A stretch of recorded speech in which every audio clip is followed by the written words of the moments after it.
Yan at good day na muli mga boss. Ayan, may unit tayo dito. Hyundai Accent mga boss. At ang concern dito ni sir, ayan. Naiyak na lang daw lagi mga boss. Nagpa-adjust dito si sir. Kaso yan, umiyak na umiyak. Kada start ng umaga mga boss. Kaya dito, yan, tutuldo ko na yung pag-iyak-iyak nito. May dala-dala ng belt si boss dito. Drive belt mga boss. Galing Pangkasa mga boss.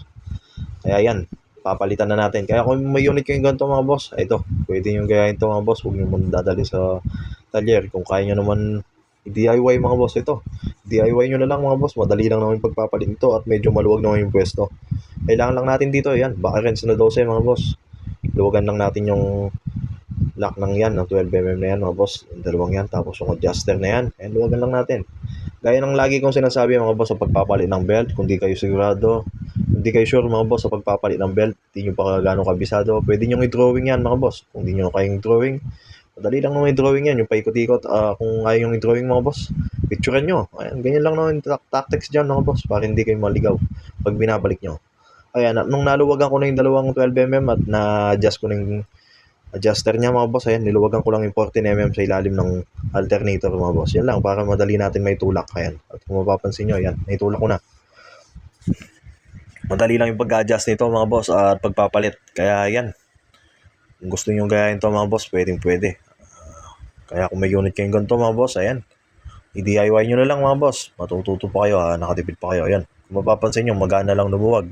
Gawa nang naluwagan na natin yung 14mm sa ilalim mga boss. Ayan. At syempre, bago natin bubugnos yan mga boss, ayan, kailangan na-picture na natin, na-video o kaya na-drawing natin mga boss. Drawing natin kahit sa tubig lang mga boss. Ayan. Kaya dito mga boss, wala pang lamat-lamat to, kaso yung groove line niya mga boss, malalim na yung ukit. Kaya yan yung nagiging sanhi ng pag-iyak-iyak niya mga boss kada umaga. Kaya dito nagpa-PMS na dito sir. Ayan. May dala ng langis at spark plug. Kaya dito inuna ko na lang change oil nung napalamig ko na. Ayan. Tinira ko na yung drive belt niya dito. Ayan yung bago niyang drive belt mga boss. Iisa na lang yung drive belt mga boss. Gaya ng kung nanonood kayo sa akin lagi mga boss. Ayan. Isa na lang yung mawak lahat sa alternator, compressor, tsaka steering mga boss. Di gaya ng iba na old model mga boss. Kanya-kanyang belt yan, pump belt mga boss. Ito, isang buo na to mga boss. Ayan. At syempre mga boss, yung marking kailangan laging nasa harapan natin mga boss. Kailangan nakatapat sa atin para may mabasa natin yung mga part number mga boss, para sa susunod alam natin yung size mga boss. At yan, sa paglalagay mga boss, mas mainam unahin nyo sa main pulley mga boss. Laging sa main pulley kayo mag-uumpisa. Yung pinakamalaging pulley mga boss, doon tayo mag-start. Dahil yan, liliko lang naman yan mga boss sa water pump. Yun lang yung pinakaliliko yan. Sa tensioner na yan mga boss, ayan. Ganyan lang yan mga boss, kasimple lang na ba? Mas mainam mga boss, gawin nyo to, magpalit kayo ng ganito kung pag napalamig yun yung makina. Kasi pag mainit yan, hindi nyo mahawakan ng ganyan kano yan mga boss. Mahapdi sa kamay yan. Ayan, kung nakapag-picture kayo mga boss, ayan, tandaan nyo lang, kung nakapag-drawing naman kayo, nahukit nyo na sa tubig, ayan, pwede nyo naman copyin yung din drawing nyo mga boss, wala naman mawawala kung may kodigo kayo, hindi naman test yan mga boss. Na pwede kayo mahuli ng teacher, hindi. Ano na yan para naman di kayo malito mga boss, di kayo maligaw.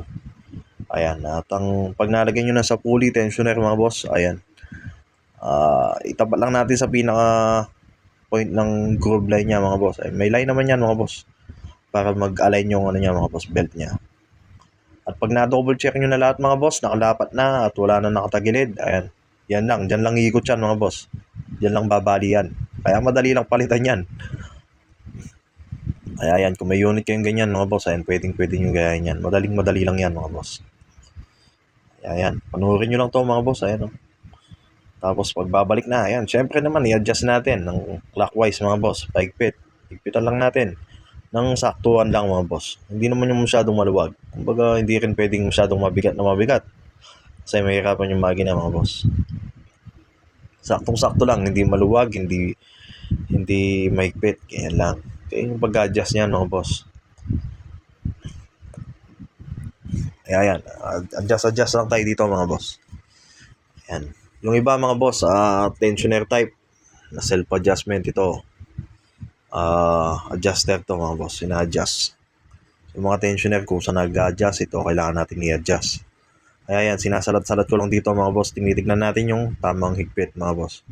Yung higpit niya kailangan saktuhan lang mga boss.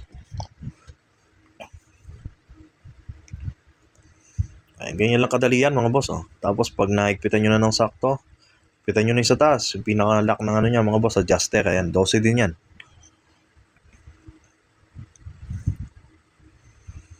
Ayan, kasi sa talyer mga boss, medyo may presyo yung pagpapalit nito. Kaya ayan, kung i-DIY nyo na lang mga boss, makakatipid na kayo. Ayan, matututo pa kayo.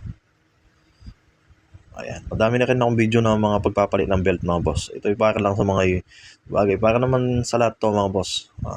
Pero sa mga naka-Hyundai Accent, ito madali lang para sa inyo to. Huwag nyo lang kakalimutan yung 14mm sa ilalim ng alternator. At yun lang mga boss, pag start nyo, pag di na umiyak, all goods na. At yun lang po mga boss, salamat sa panonood.